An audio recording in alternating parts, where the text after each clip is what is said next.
We invited all of the kids that have ever been into the Release Ministries program to come back for a homecoming dinner. And we're so excited to share a night together where we're going to eat, we're going to tell stories, we're going to play games. We've invited their families, their friends, and we're expecting it to be an amazing evening. If you knock me down, I'ma get on up.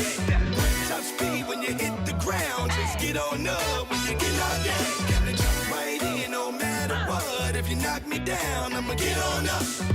Top speed when you hit the ground. Just get on up when you get knocked down.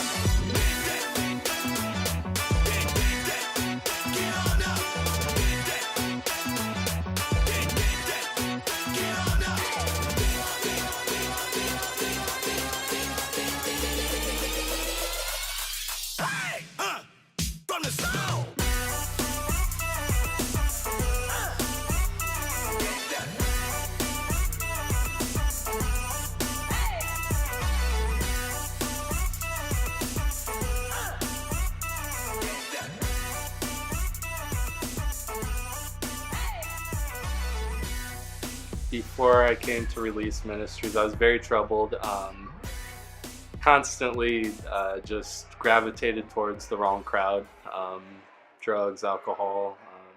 I was very stubborn and didn't really care for how authorities would, what they had to say to me. I was a very, very troubled teen and got into a lot of trouble, running away, stealing. Very violent and not really wanting to listen to authority figures. I was wild. I was just outrageous. I was uncontrollable. I don't know how else to say it. I was pretty obnoxious. I was like really defiant and really mean and just didn't care. Hated authority. So when a kid comes into the system, there are several different options of places where they can go. The first thing that the system tries to do is they try to put kids in a foster home. If there's a foster home that doesn't work, or if their needs and behaviors are too severe, then the next thing they would put a kid in is into a group home. So Release Ministries group home is a place for kids that, for whatever reason, can't be successful in the foster care system. My name is Christina Ferguson. My name is Jay Ferguson. I was a Release Ministries house parent in the boys' home. From 2009 through 2013. Before I went to the home, actually I'd spent over a year and a half locked up. And that's actually where Jay found me, was when I got transferred to DCYC. Careless, carefree. I wouldn't say angry, but I was very responsive with anger. I was lost. I was a lost kid. I was, trying to get it together. I was a rebel. I was definitely a misguided delinquent. What about left? I was a little less misguided.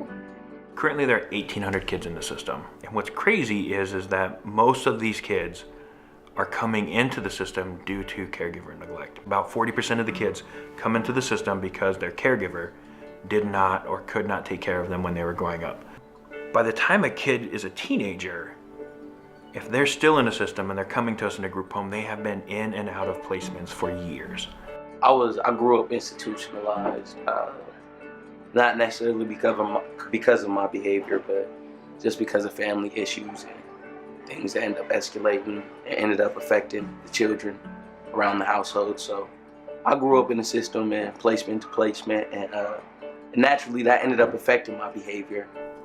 A lot of our guys, they came into our home with drug addiction. They came into our home with just not having a sense of worth and purpose, because where they came from, a lot of the places didn't value who they were. Jay actually followed through with finding me, because the day he was supposed to come pick me up from DCYC, they actually transferred me to Sarpy County because they had a hold on me. And he actually waited all the way until my time was served at Sarpy to actually come pick me up. Why do you think they would wait for you? I mean, I think Jay had known that within my whole stretch, he was my one visitor. I was really involved in drugs when I got to them. So I had the unfortunate event of overdosing when I was actually at the house. And Christina came in and for more or less acted like a surrogate mother to me. She set me straight, helped me out, did what she needed to do, stayed within me, in the hospital with me, you know, everything that she could. And that really stuck with me. And like, it's still one of those kind of, wow, there's people really that care. I was the youngest. I was 16, and they didn't really see a whole lot of 16-year-olds. So actually, I was the first 16-year-old to actually make it 1 year before they got themselves into trouble. So it kind of meant a lot there, being the first 16-year-old to make it through it. Yeah, it was hard times, but it was also lessons learned. But it was cool. What do you mean by that? I mean, it was things that I had to do that I didn't want to do, but eventually I did it, and it made me a better me. What I wanted to accomplish as a house parent was really trying to give the youth that were in our home, the guys that were in our home, a sense of structure, belonging, and a father figure that was present and available. We eat meals together as a family. One of the requirements is every single day, everybody in the home sits down, gathers around the table, and we break bread and eat together. To be a house parent, you need to have grace, you need to have love, you need to have patience, just to be yourself. Because when the guys can see you not being fake, for you being who you truly are, then they respect you a lot more. I have some of the best memories of sitting around for hours and hours just eating and laughing and telling jokes. Other things we do that makes it feel like a home is family activities. We go on vacations, we watch movies, we play together, we work together, we take care of the house together. Everybody has to do chores and contribute to the community. And so we work really, really hard to create a place where everybody's invested and it belongs to everyone. We went on trips and we had family meetings and stuff. It felt like family.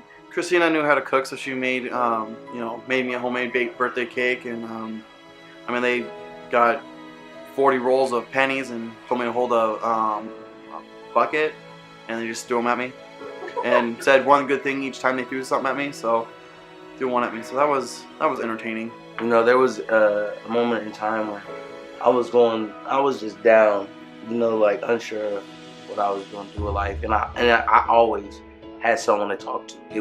It wasn't even like it was like you could walk around and be depressed. If they saw you depressed, they would go out their way to talk to you. When they threw me a birthday party, it was like unexpected and really cool. The people that I know now, they're like my sisters. I call them my sisters. I learned a lot. I learned before I didn't really have a meaning. Like I didn't feel like I had a purpose in life, and they helped me straighten myself out and kind of helped me learn a lot of coping skills that I use today. And I got a lot of opportunities to sit down, go out to eat, talk one-on-one, understand things more often, relate how I'm feeling, and it was a lot of understanding. You don't find that in a lot of places that a lot of young adolescents go to. For a young man to actually, like any kid, they need someone that is actually available and intentional towards spending time with them to make them actually feel like they matter, you know, and that they're worth it. I think that being in the house is hard for the kids. We ask them to do so much. We challenge them. We give them, for the first time, structure, accountability. We have rules. We're trying to call them to be the best version of themselves. But while they're dealing with all that, there's the emotional side of you're in a group of people that are loving you, they're accepting you, and they care about you. And just being around that forces you to kind of reconcile with that sometimes the caregivers you've experienced in the past haven't done that for you. They couldn't understand why I could love them, but yet their parents or their family members couldn't love them for where they're at, and I was a complete stranger. And I know that made it really hard for a lot of them initially. And so while they're facing all of the challenges, they also are wrestling with some of the hurt and rejection that they experienced growing up. And that tension takes them right to the edge of what they can barely handle. And what's really hard is to walk through that with them. To be a house parent is hard.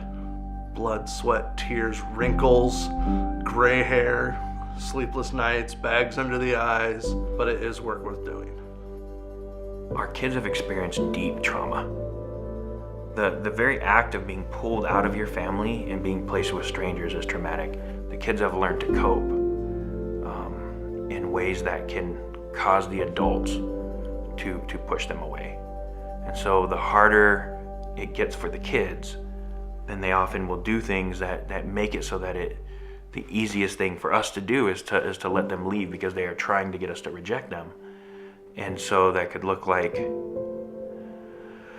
using drugs, running away, hurting themselves, damaging property, and they become very, very good at sort of putting out barriers to keep you from caring. Number one, just to love them where they were at. Two, to get them to the services that they needed, to keep them accountable. They wanted to know that the person that was supposed to be in charge was in charge. I think some of it was, can you keep me safe? They had to take care of themselves, and at the same time they realized that they're not ready for it.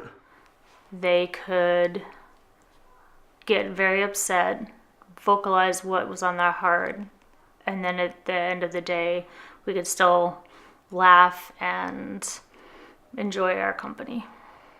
And so one of the things that we challenge kids to do is to face the challenges that they've already experienced, but to do that in a way where we're bringing new possible solutions to the table. So, for example, instead of when a kid is overwhelmed to maybe try to numb out their feelings with drugs or alcohol, we're challenging them to trust in adults and tell their story, or to become an advocate for somebody who has gone through some of what they have.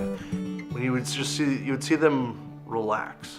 You would see that the tension kind of drop out of their shoulders.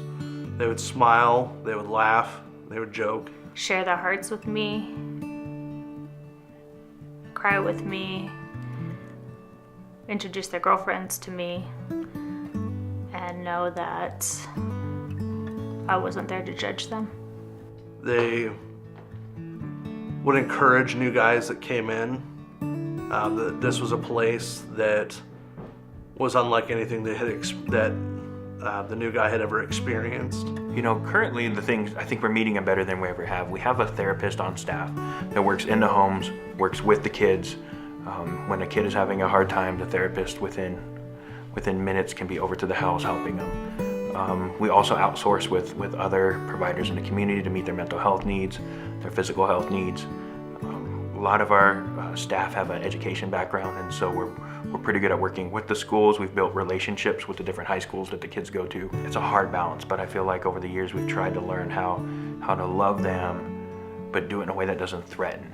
And one of the things that's really helped with that is, more so than ever, we're working with families. We're trying to bridge the gap back into the families and intentionally transfer the things that are good to their families, because we believe kids grow best in families.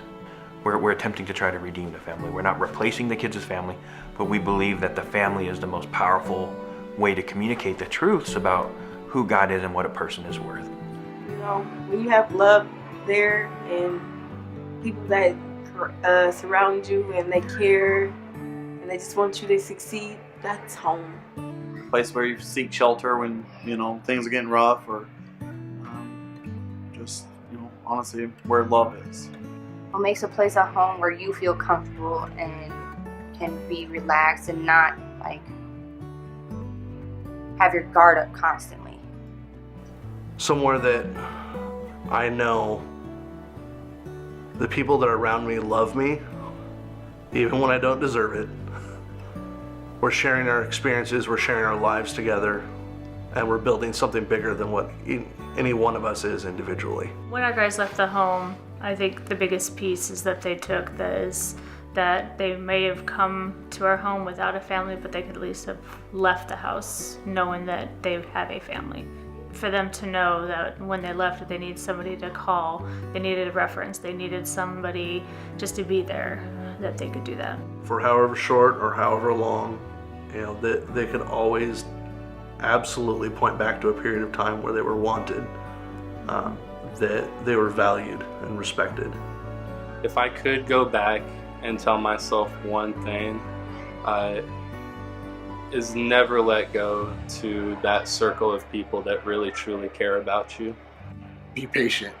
That's one thing I lacked very much, was patience. I tell myself to probably be a little bit more open, and I would have communicated better. And I wish I'd listened more and talked less, and just basically took their advice and stayed there a little bit longer. So yeah, I would have stayed in the house the full year, and just been around that love and that knowledge and wisdom. I would still go back to that group home if I had a chance. You should always assume that you're being watched. And the thing is, I just didn't care. And so if I could change anything, it would be to go back and live as though I was being observed. Don't get kicked out.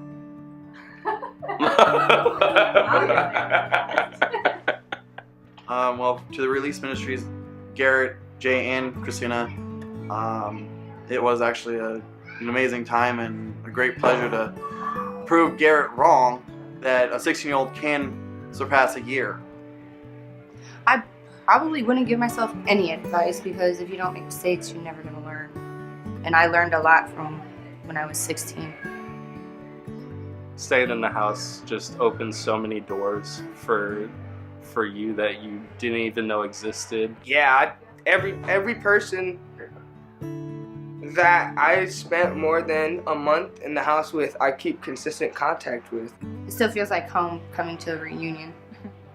Some of my best support systems when I am getting stressed out or just need to talk to someone or just need someone to listen. I stay in touch with Jay and Christina more than I do my own parents. So they're definitely in for the long run, whether they like it or not. So. Garrett, you're crazy, but I love you too. I just want to say thank you, guys. I just want to say thank you for making me a better me. I'd like to say a big thank you to Pam Durham and Dan Durham. If it wasn't for them, I wouldn't be where I am today. I'd probably be in a ditch somewhere. Thank you for not giving up on me and actually pushing me to do the right thing. They were like my second parents, and I love them for that.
I'm with you, I can finally breathe.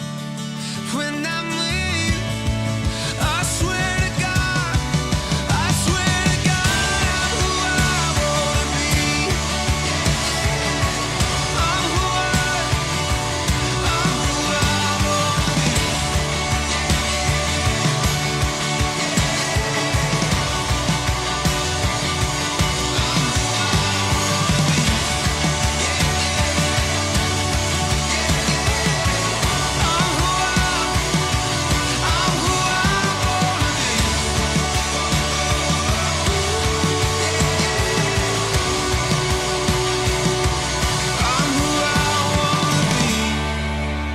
Want to say that Release Ministries really changes the tide in youthful individuals in their lives coming from troubled times.